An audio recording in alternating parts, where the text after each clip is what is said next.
Thank you, everybody.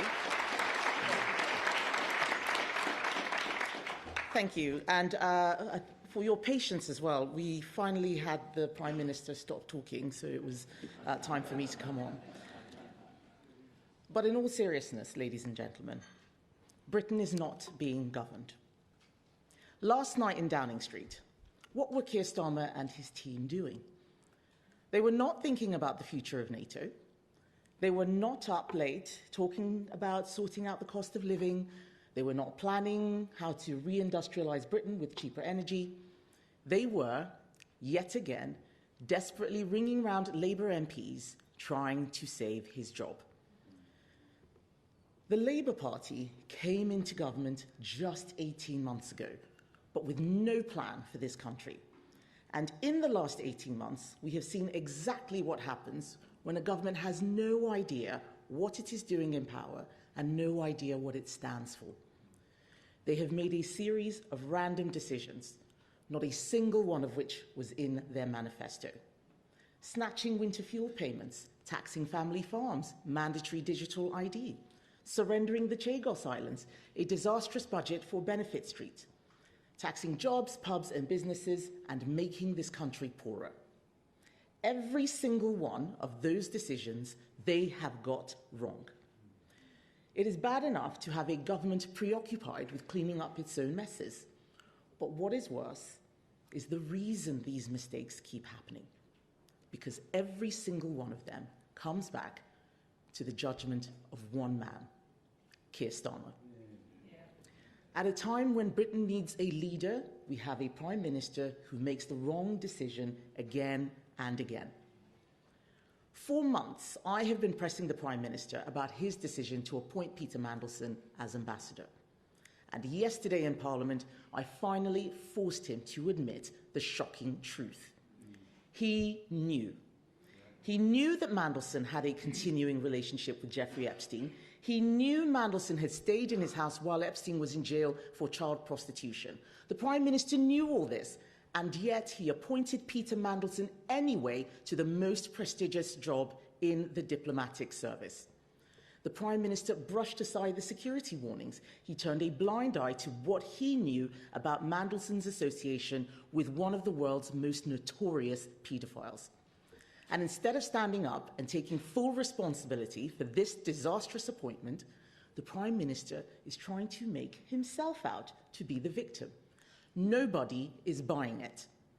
This morning, Cabinet Ministers are out there defending the decision to appoint Peter Mandelson, still claiming that it was a rational appointment.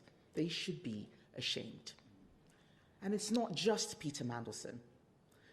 The Prime Minister has surrounded himself with people who do not have Britain's best interests at heart, like Jonathan Powell, like Lord Hermer, people advising him to surrender the Chagos Islands simply to impress lawyers at North London dinner parties, people advising him to let the Chinese build an enormous spy hub in the centre of London, people advising him to drag our brave veterans through the courts while terrorists walk free.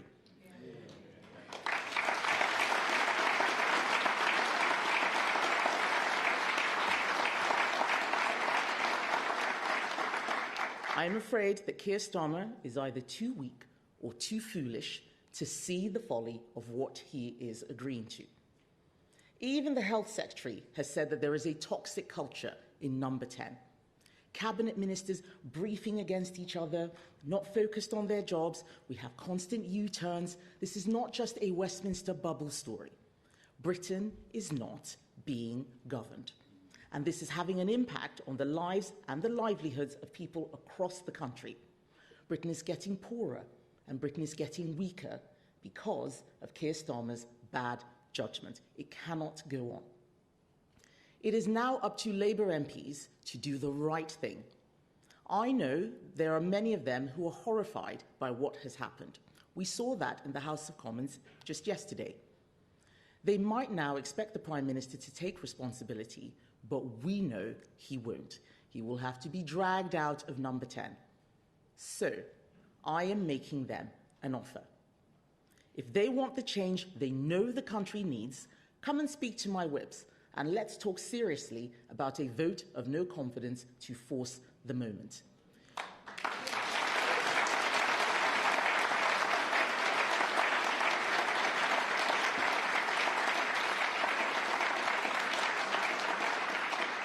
Keir Starmer's position is clearly untenable, but it is for Labour MPs to decide when he goes, because it is a question of when, not if, he goes. Just now, Keir Starmer has given a speech supposedly about local funding and integration, no doubt another mission or pledge or milestone that was made up by an aide yesterday afternoon, yet another relaunch that in a week's time no one will remember. And he apologised for believing Mandelson's lies. That's not good enough. What he should apologise for is ignoring security advice and vetting that showed him Mandelson should never have been appointed in the first place.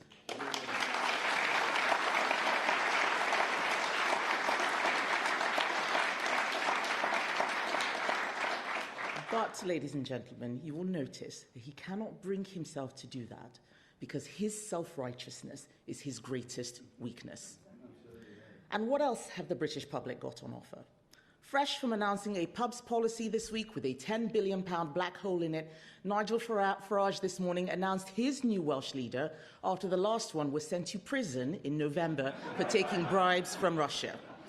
We all know a reform government would just be more of the same. More incompetence, more dodgy appointments, more drama, when what this country needs is some serious government. There is only one party in Britain today that is actually serious. Only one that is doing the deep thinking and the hard work to fix our country's problems and is ready to deliver the second we come into office. That is my Conservative Party.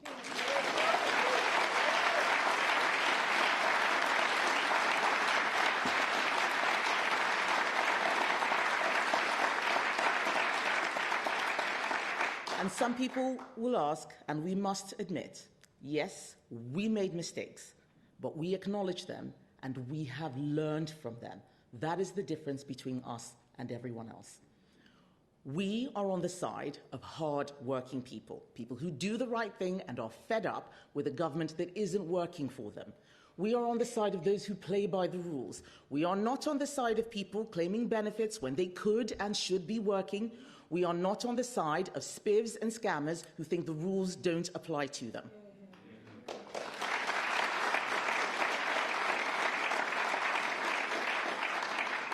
Britain is not being governed.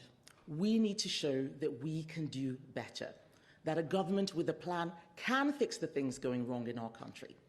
That is our alternative, our strong borders plan, our cheap power plan, our £47 billion savings plan, our plan to abolish stamp duty, our plan to fix the high street, our plan to get Britain working again. That is what we believe in. That is the change that we will deliver. Thank you, ladies and gentlemen.